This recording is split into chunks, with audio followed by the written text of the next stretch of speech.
games, beginning of the season, a complicated situation. And I know we're limited, but I just wanted to turn to you and ask you a little bit about what was going on inside of you. I know you made a public statement. You said, I need to demonstrate to Pittsburgh, to my fans, to the world, that there's something that's changed inside me. There's a quiet change. I'll demonstrate it.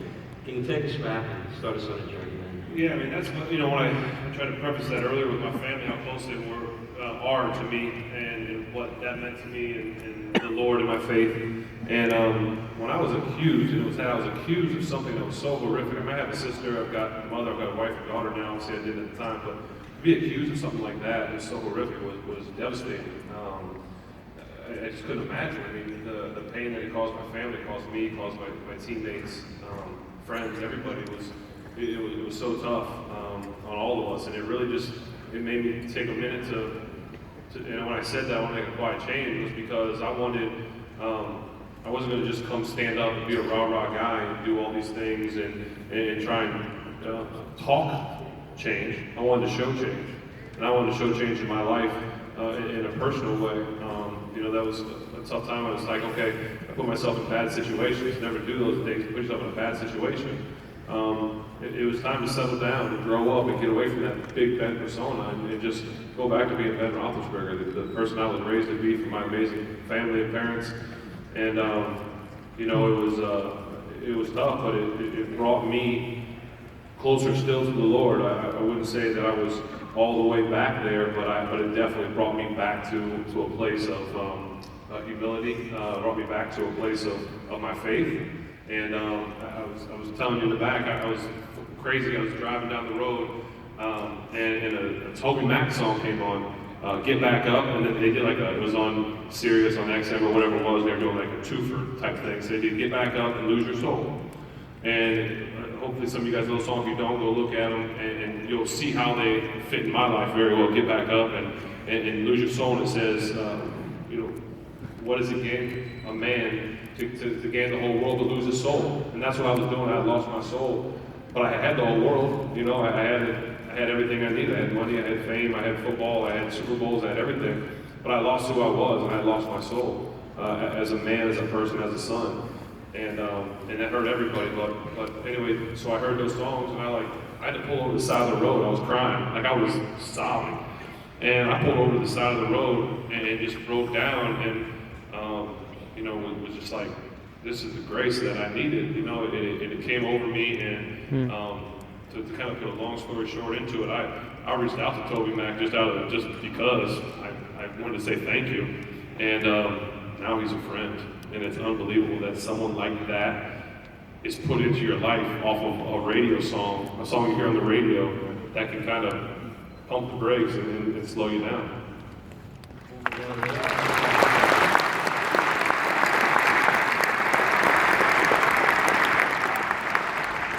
You and I have talked about the need for grace and redemption in our lives. We've talked about how we all journey.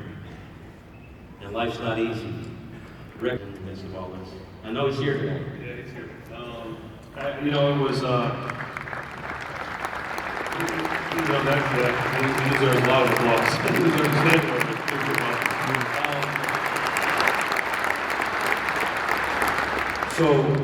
So now you don't want the lights to be so bright. You wanted to dim in case you start crying, right?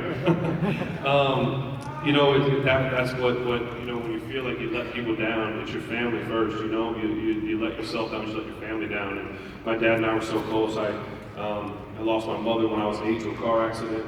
So me and my dad were super close growing up, and even to this day, I consider him one of my best friends.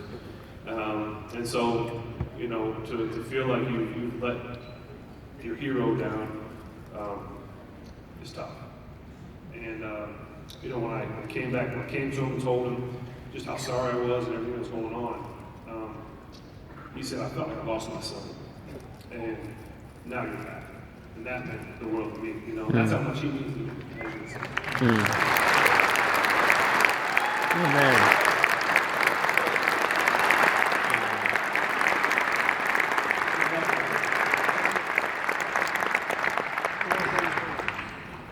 God has blessed you, Ben, with Ashley. Two of you married in 2012. You got 3 kids. She's a strong Christian. She leads, by the way, a big Bible study for the Steelers' wives. They come pretty much often, almost every week or something like that. Every week. And she's speaking in this pastor. Talk to us a little about Ashley. I mean, marriage is tough, you know that. For all of us. It is. We're all in it. You know, I start with, I've won 2 Super Bowls, and I've got some amazing Super Bowl rings, right? They're awesome. I only wear 1 ring. That's the one that's most important. It really is. I will wear the other ones, but it's just not as important as this one. Yeah, this one means the most. Yeah, I am blessed. And it's far from a smooth road. The journey that we are on together it can be narrow, and it can be rocky when it's narrow. And I'm far from a perfect man. I am still broken. Every day I wake up and do my devotion in the morning and ask the Lord to help me, to make me better today, to take this day and make it the best day of my life. Whether that's as a father, a husband, Christian, man, whatever it is. And like I said, I'm far from perfect. She is, I would say, perfect. She's awesome. She helps me. And but I think that I was speaking to a friend back there, Mr. Bennett, and I told him that in the last, I didn't tell you this, in the last probably year, I've had more people come up to me and say, I'm praying for you, for the platform that you've been given. I just feel like you're going to have an awesome platform, and I pray that you use it to the best of your ability and all that stuff. And I'm always like, thank you, I appreciate that. And I'm always asking guys, what platform? Because I'm not, if you know me at all, I'm not one of those guys that's going to Bible thump you after a game. I'm not going to throw all these Bible verses at you. Not that there's anything wrong with that. That's just not who I am. But I felt like,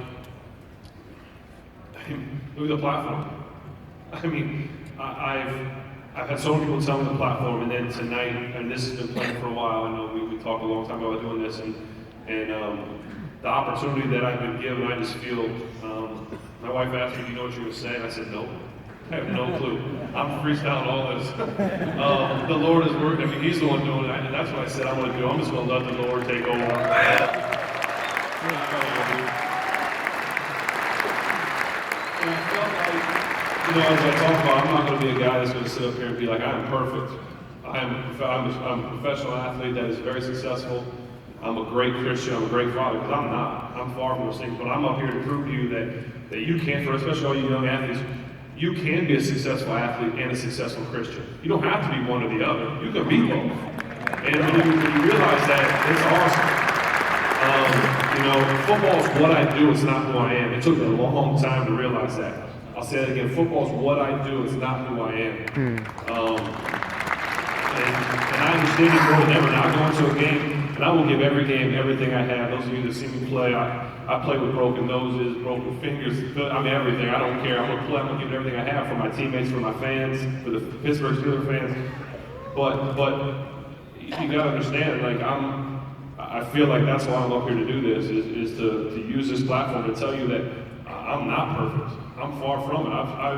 I've had drinking problems. I've had problems with pornography, with going to a strip club, things like that. Like I have those issues, so I need to wake up every day and say, wait a second, Lord, help me, be with me, guide me, lead me, because I need to be the best man. Because I got 3 little kids.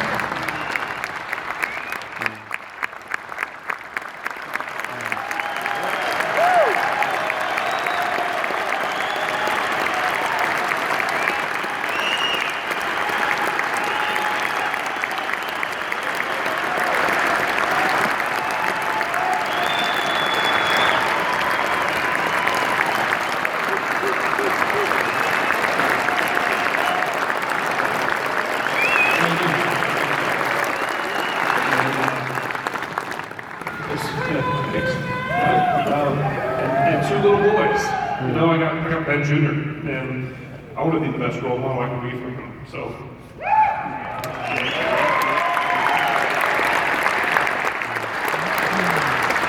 2010, you started battling He's been battling all the way through. I thought we had the Patriots this year, man. Oh, I thought we had it. 2017, you coming back? Yeah! Yeah. Woo! Yeah. Hey, you guys, tell us about the foundation real quick. Just, I mean, Yeah, part of what you do is... we need to end this on crying, right? Let's end it on something fun, exciting. Yeah, I do. I would love to because my dad runs it. So, of course, I'm going to talk about it. The police department, we grew up dog people, we're outdoor people, we've got dogs, no offense, we're not cat people, we're dog people. We grew up with dogs, and in my hometown, Findlay, Ohio, I've got some friends in the police force, and we had one canine dog, and he got shot and killed by a drunk guy who just decided to go shoot the neighbor dog. And so we decided to buy a new dog for my hometown. And at this time, we had no idea what my foundation was going to be. We were kind of bouncing around. What's the cause? I mean, people do all these things. And what did we want to do something unique and special? So we decided, well, let's buy a canine for every city I play in to support police departments, to support fire, search and rescue. And so my dad came up with that idea. I'm like, great idea, let's do it. So for every city we play in, whether at home or away, we buy a police dog, a vest, we air condition the car, whatever the police department needs. And so since we also do Make-A-Wish, because Make-A-Wish is awesome. So, but we've given, since then, we've given $1.5 million to police and canines around the country. And, you know, we talk about other cities and I'll never forget this, and for any of you out there that know about the Pittsburgh-Baltimore rivalry, it's still going strong, don't get me wrong, but I'll never forget, 2 years ago, I was on vacation with my family, and a gentleman came up to me and he told me, not everywhere I go you get, oh, hey, I'm a big fan of yours, but I'm a Niners fan, a Raiders fan, whatever it is, right? So that's fine, I have no problem with that. We still have more Super Bowls than you guys, but... That's awesome. The guy comes up to me, he tells me he's an officer, and he tells me he got one of the dogs and how much he appreciates it, because any canine officer will tell you they'd rather have a canine partner than a human partner, because a canine dog will never desert you, never leave you, never turn his back on you.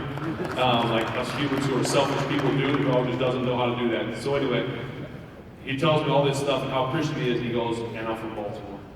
And I'm a Ben Roethlisberger fan, and I live in Baltimore. So for me to hear that a Baltimore guy loved me and the Steelers, my dad does such great work with that, and so it has meant a lot to us because we've been able to do so much for Make-A-Wish and for all the canine people around the country.